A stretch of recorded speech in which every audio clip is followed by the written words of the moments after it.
Прави дето ни миришат. Ти каза, две мъжки сега пък. Ама те си ни миришат, аз точно ще подиграй с мене направо. Добре, щом се подигравам. Аз взема нещо, ти не ми даваш. Давам ти къде, кой искаш ти. Дай 20 лева за всичко, те 4 първина.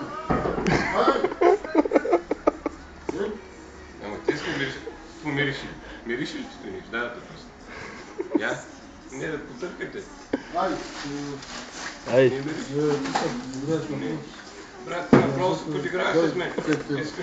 Искаш за 10 лева да им дадеш нещо, дето не мириш. Подиграваш се, брат, не Ти се подиграваш. Не е хубаво да знаеш. Ти се подиграваш с мен, какво значи? Моля, че не е хубаво. Как да ти дам? Не е хубаво. Подиграваш. Преди малко 15 лева ми даш за... Ама мислех, че единия двата са мъжки, пък им даш два женски, какво да ги прави?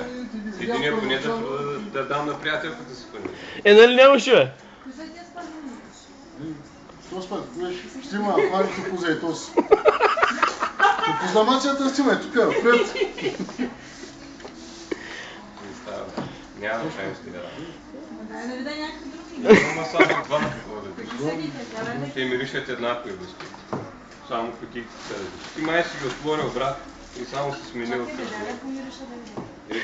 Миришат еднакво, те една и съща марка. То сега да аз мога да се замисля по това. Много обикновено.